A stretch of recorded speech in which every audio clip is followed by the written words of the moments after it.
Ladies and gentlemen, my name is Angel Tony Asa, Prince of the Sun, and I'm here with Loukman Ali, who's sipping on the amazing coffee brewed by Coffee City. Have you enjoyed that coffee? It's fantastic. It's quite amazing, right? Yes, Mr. Loukman. How are you doing, man? I'm doing fine. How are you? I'm great. It's an honor having you in this show. Thanks for having me. Because who are we to have such a big name that is shaking the universe? How are you doing, man? I'm doing fine. Okay. I'm okay. Look, man, you put Uganda in a very, very big position. How do you feel to be the one who is holding Uganda in Netflix?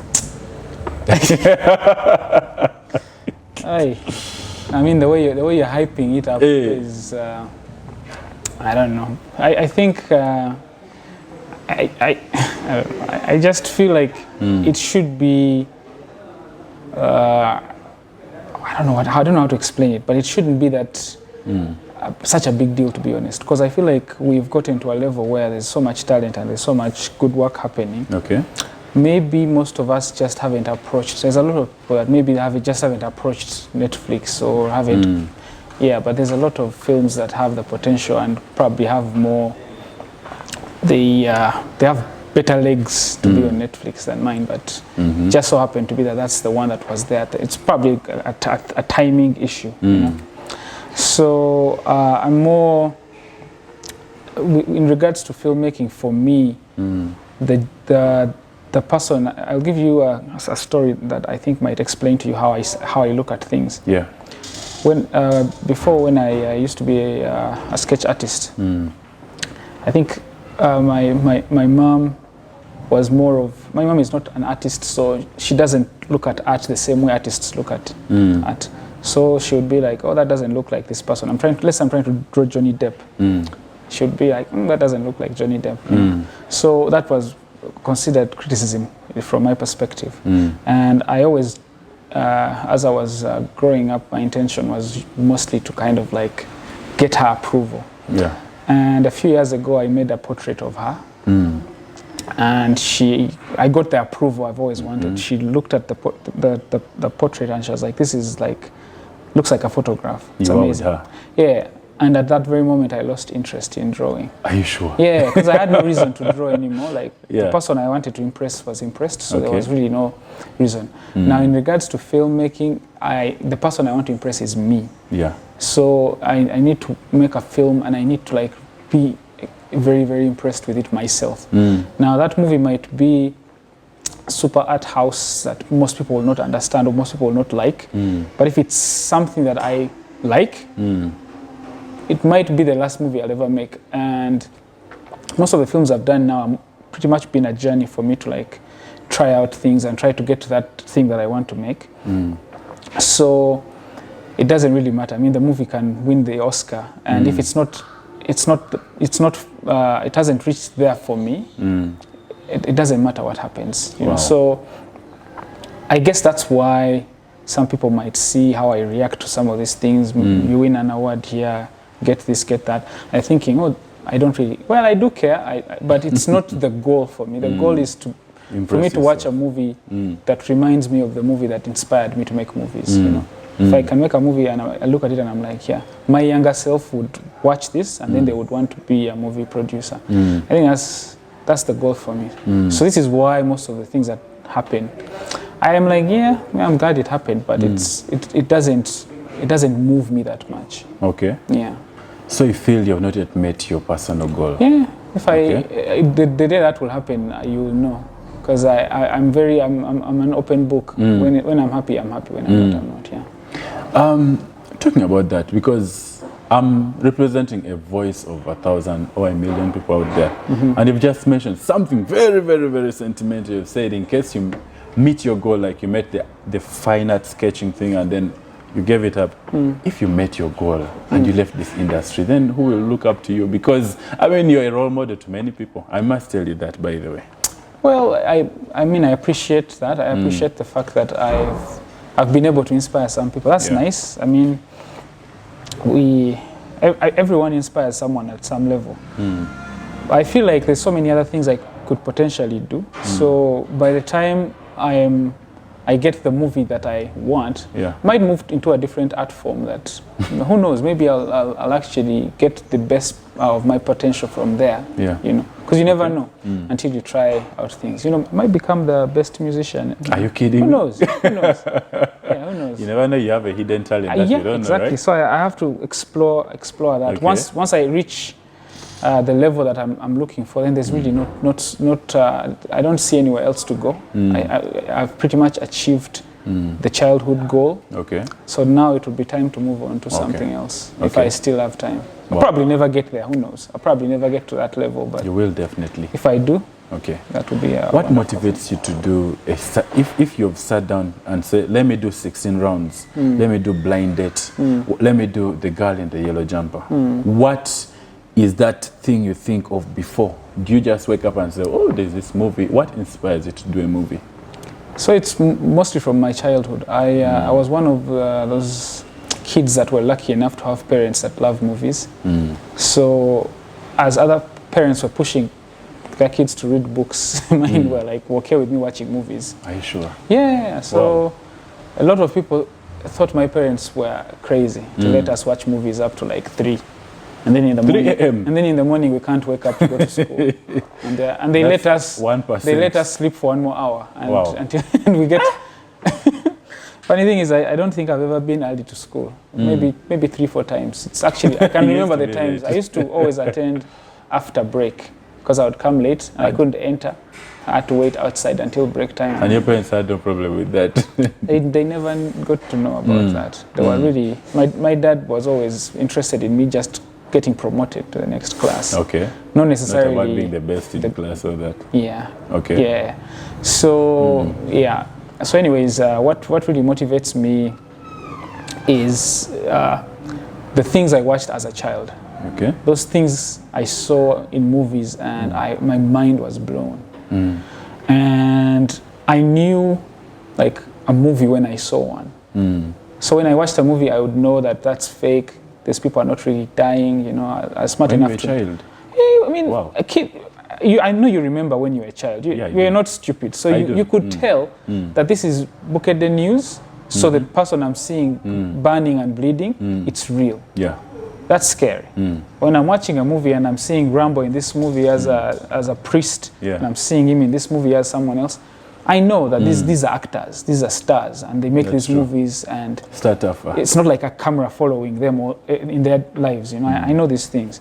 So I enjoyed that experience, knowing well that it was movies, the violence in the movies, knowing that these people are cutting themselves up in this samurai film, but they're not actually killing themselves. They're not dying. It's not real violence. It's not real.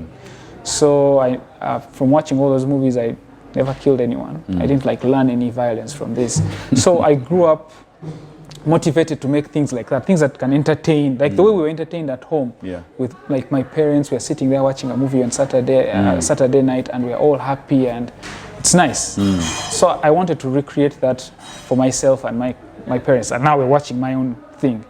So that's like my biggest motivator. So coming from that, I'm trying to make all these movies, and you think you know how to make movies, then you make one, and then you realize you don't really know. So I made Girl in the Yellow Jump after making a couple of short films. I think I was coming from the Bad Mexican, and I was like, yeah, well, a feature film is pretty much just a couple of shots put together. That can't be hard. Made one, and I quickly realized that, oh shit, I don't know how to make movies. Yeah. So from Girl in the Yellow Jumper, that's how I had to run back and make the blind date, because I wanted to make my movies more entertaining. So I figured, let me try my hand at short films and learn, because short films are shorter, it's easier to make them. So I made that. Watching that back again, I realized that, oh, actually this is lacking. There's something lacking in here. And some of the things that lack are not things to do with expense. It's not like the camera is wrong or this is wrong. It's usually more of the free stuff, like the writing, things like that. So I made 16 rounds, and then after 16 rounds, I realized where some of the issues were. So from 16 rounds, I've been trying to jump back into features, but think I'm trying my hand one more time on a short, and then I'll jump into features again. But it's the motivation has been just trying to reach the goal where I can watch my film without feeling any cringe. Yeah. You know, when you watch a film and you're like, oof, this person, when they're saying this word, it just doesn't sound real. Or when this person acts like this, it's just, yeah. So I keep on trying to improve and get out of that position where I watch my own movies in the cinema and I'm like, oh, like that. So you just mentioned something a couple of seconds back. You said you did the first feature and said, oh, you didn't like it. Yeah. So is that the girl in the yellow jumper that you didn't like? Then you went back to make a short film? Yeah, that's the one. You didn't like it? I think maybe I only like about a minute in it of the from the entire film. I think it's the point where the old man comes out of the car at the end. That's it. That's the yeah. Wow. Yeah. This tells a lot. Are you a perfectionist by what you're saying? By the extremes of it. Wow. Yeah. And before I used to look at it as a bad thing, but you can't, of course, you can't achieve the level of perfection that we are looking for. But you can get to a point where it's like acceptable, like to yourself. So you look like you go to the gym. So you know, like when you know you can lift 50 kgs, and maybe you've tried lifting 30, and you're like, I know I can lift 50 kgs. Like I know my bones and my body is built. Like it can. Why not? My brother can, that person can, and I'm the same height, same weight. So I should be able to do this. The reason I can't do this is probably because I'm lazy or, you know, I'm not doing enough. So that's pretty much how I feel about some of the things I do. So I know people my age, I know people younger that are doing movies that are like, they look like real movies, you know? Yeah. So I know for sure that some of the things that are holding me down are because of like my own making. Maybe I'm not putting in enough effort. Maybe I'm not reading enough. Maybe I'm not learning new skills. So knowing that that's the thing that's keeping me down, it's like I know it can be achieved. I just haven't figured out how I can achieve it. Yeah. You know. Yeah. Because you look at people that make indie films in the US or Korea. People our age. They're not like, they weren't born in a different, like on a different planet. They're facing the same issue. They also had COVID. They might have better gear, but at this point, when you're watching things from YouTube, you can't really tell if it's shot on an iPhone or on a Red, you know? So that gap is just getting smaller. So when you look at all these things, you question, why? How come they can do that and I can't? What's my excuse, you know? So simply because you make a movie and out of all these people that are just like you and not trying hard enough, and it gets picked out, like, you know, like, the kid that can't run among all these other fat kids that also can't run like them, they're like, oh, that one is running slightly promising, and you're like, oh, you come out and you're like, oh my God, I feel like that's kind of where we are, because we can see all these other kids that are running at an elite level, and they're just like us. You know? But we are not actually doing the same. Yeah, but now for us, we're like trying to look within ourselves, like, oh, that guy is doing this. Oh, that, you know. I think we need to focus on the bigger picture, and we see all these other people, and you start looking at yourself, and I'm like, I'm not competing with a Loukman. Yeah, I'm competing with the entire world. Because now Netflix has Korean movies, it has all this. So I need to stop looking at him. I need to look like way beyond that and try to like go way beyond that. Yeah, because I feel like that's the only way we're going to like get to that level. Yeah. Instead of like being like sympathy votes, like, oh, you know, let them also join us here. Okay. You know? It's you don't really feel like you're part of the gang. You know. You have to feel you have to actually look like you're part of the gang. You need to feel to like execute you've earned it, right? this, and you need to feel like I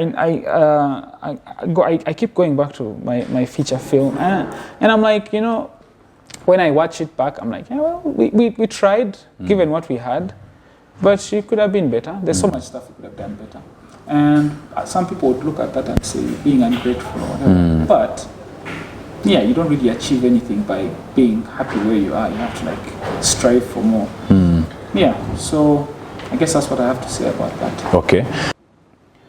when you're doing your films, you have a certain, as like before, many people said, you ask Loukman, does he do auditions? Does he do, how does he do his casting? Because normally you don't cast, that's what they're saying. I mean, you don't do open calls for auditions and all that. So there are many people who are watching and saying, how does Loukman do his casting? Yeah. So I think because I'm kind of a jack of all trades, like I do so much on the film, it's a bit exhausting doing all these things I'm writing. And I tried looking for someone to write for me, but I realized that in my terribleness, my bad writing, I'm actually, at least I get what I want for myself than trying to push someone into trying to, So I have to write, I'm shooting, I'm directing, I'm editing, I'm doing all these things I'm doing. So while I'm shooting, I'm editing in my head. In your head.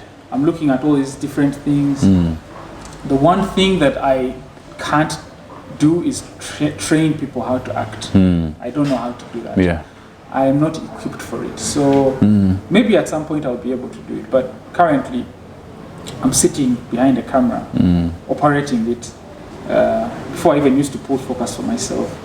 So I'm doing all these things, and it's a lot easier for me to work with someone I've seen working somewhere, and I'm like, I know I can push them this far to get this thing that I want. I don't have to push them too far. And because I write for myself, I tend to write with that in mind. When I'm writing a movie, I'm thinking, oh, I know this guy because I've worked with him on a commercial.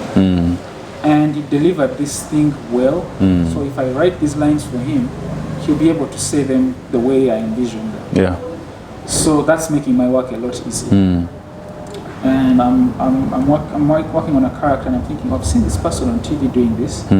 I know if I tweaked this way, they could potentially do it. So that's kind of how I do it. Like every single person I've worked with, I've met them somehow. I've worked with them on a small scale, on something small, and I've noticed maybe where their strength is, and also sometimes you write and you know the best person for the job, and they're not as qualified as someone else, but there's so many things that work with them. Like let's say their height works, their weight works, everything else works, and there's something else that is slightly off, but you're thinking, you know what, can deal with that. Instead of having this person who has all these other things but lacks the major thing that I need. So there's a lot that goes in mind for me, and also I know you've seen this before. When you look at our movies that have VFX and all these things, you can tell that we're not yet there. You can tell. I don't understand why it's hard for actors to also understand that we're not there in acting. The same way we're not there in all these other disciplines. But just because the other disciplines are easier to judge, I guess, or I don't know why it's easier to look at the VFX and laugh and they're like, oh, that's awful. It's awful. So I think also with regards to acting, there's a lot that has to be done. Unfortunately, I'm not like an acting coach, so I don't know how to fix some of these issues. But I know that there are issues that need to be fixed.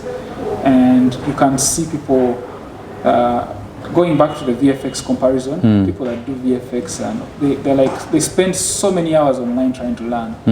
They spend literally pretty much all their life just YouTube every time trying to get a skill and all that. Which I can't say about actors. Most times they just sit and wait. But then I've spoken to a lot of them, and I'm like, if you practice, because it's like any other thing, the more you practice, the better you get. Like you have your phone, like just keep doing these things. We'll get tired watching them, like you posting all these things of you acting all the time. But what will happen is that each new one will be better than the last one. And you learn and you learn. And one time, someone will be thinking of a character and they'll remember, they'll be like, there's this guy who's always doing this. He's always doing this. And in one of these things he's done, I've seen one character that I think actually works. So I feel like that's the way to do it, rather than waiting and then someone has auditions and then you send a TikTok video I'm not saying nothing bad about TikTok. Obviously, made so much money. And they have nothing against TikTok. Yeah, if you make that kind of money, you have to be doing something right. Yeah. So, but what I'm saying is you have to understand the format. You know, you understand that this is a film, this is how things are done, and you try to follow that. So in regards to casting, that's kind of how it is. I have a lot of friends, like my really, really, really close friends who are actors that I've never worked with. Okay. And sometimes people might, but these friends of mine might look at it as like, this guy doesn't like me, but it's really not about, it's business. It's yeah. You just can't be this character. There's no way you're going to like act as a teenager. You're too old. You know, there's no way you're going to do this. There's no way. And I know we've been raised in this system, the corrupt system of let me bring in my friend, let me bring in my aunt, let me bring in this. But I don't think that's how it's supposed to be. Most of the people I work with in the films, they're actually not my friends, as opposed to what most people think. Like we pretty much only meet when we have projects. Like I barely talk to Michael. I don't even know how he is now. Are you sure? I don't know. Wow. We only talk when we have something to do. And my thinking is always, I have this project, there's this person I'm taking a chance on, this new person I've never worked with, or I've worked with on a very small project, I'm taking a chance. Let me hire these other people that I know, so at least I only have one person to worry about, to reduce on the number of things I have to worry about. Yeah. So that's kind of the line of thinking. Yeah. Producer-wise, I'm thinking like, I need to reduce on my headache, you know. So there's a lot that goes in. It's not as simple as an actor looking from their perspective as an actor. It's not that simple. Okay. Yeah, like most actors have advised me to understand how to talk to actors. You need to try and act yourself. I know I suck, so I see how difficult it is. I'm very empathetic when I'm looking at actors. I know how vulnerable they have to get with all these things they have to do. I get that. I also think actors should do a project, however small it is, with their own money, and understand what's at stake for producers and everyone involved. Yeah. I think it gives you a better understanding of things, you know, to see things in perspective. Okay. Yeah. So, do you have a specific genre of movies that you prefer? No, I think it's my approach to movies is the same with music. Anything interesting, anything nice, I like. I listen to Lingala, I listen to Kadomo Kama, I listen to all these different. Yeah. So in regards to films, there's always a mood. Like, I don't like rom-coms that much, but there's some I've watched that I've really liked. And there's always that time when I'm like, you know what, I think I want to watch a rom-com now. Yeah. That's the mood I'm in for. Okay. And a really good one, you know, it goes a long way. Horrors, there are days I'm like, you know what, I would like a really nice horror, really nice comedy. I'm a huge fan of comedy, especially action comedy. Yeah. The Kevin Hart's. Not really. I mean more like Jackie Chan. Oh, okay. Yeah. And like when I'm talking about comedy, I don't know if you watched The Office. Yes, I've watched The Office. Yeah. That's like. It's like high-level comedy. That's the kind of comedy that I like. I watched that many times. Extras. Okay. The Hangover, the first one was really nice. Wow. Yeah, so I'm so into. It's really hard to get a good comedy. So difficult. Okay. But I like horrors. I like comedies. I like action. Okay. I like senseless action. What is senseless action? Like movies where the action is like ridiculous. Oh. It's like, you know, it can't possibly happen. Jet Li. No, I think that's what I mean. Would be like, how can I explain? Have you watched Shaun of the Dead? Shaun of the yes. Yeah, like that type. It's outlandish. Okay. Or Kingsman. Okay. Kingsman. Where they're doing all this crazy thing, or like one guy is beating 1,000 people. Yeah.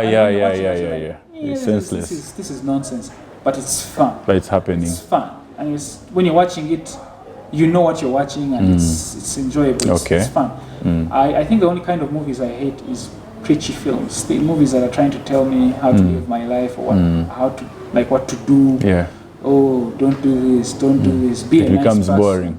I don't like that. I don't know. I just don't like that. So that I feel like every other type of film, I'm interested, and I have a horror in the list of films I want to make. I have, I think I have an action film inspired by 80s action, like the Rambos and Chuck Norris's. Let me see what else. I have a kind of like an action comedy, what do you call it? Heist film, I think. Yeah, something like that. Yeah, so there's a lot of genres I love westerns. That's like my favorite genre. So, okay. Wow. Yeah. So we saw somewhere like part 2 of something. Is there something you're cooking? Yeah, I was planning on making that's the action film I was telling you about. Okay. It's called Damba. Yeah. Yeah, I was planning on doing that. I was looking at some company for funding, but it didn't really work out. So until I get someone to fund it, I don't know if I'll be able to do it, because Damba. action has a lot of, you have all these like people fighting on trains. It's too much. People fighting in planes and all Can action be executed in Uganda with what you're thinking of? Yeah, definitely. With trains in Uganda? It was going to be executed here in Okay. Uganda.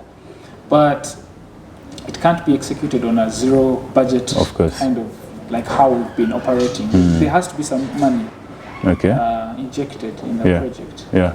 But I feel like most people are blind to what cinema can do. Most people don't really see it, so it's hard to convince anyone to invest in it for now. So that's the movie I was supposed to be doing, but now I'm working on a short film with original Netflix. It's a short film. Yes. The casting is done? No, we haven't yet reached that level. We're still at scripting and just entering the whole system of how these guys actually work. It's very, very interesting, very new to me. Ladies and gentlemen, Loukman Ali has just given us the best of creme de la creme in this interview. Hey, off the hook, you said people should be available. In front of the entire audience, Loukman Ali, I am available.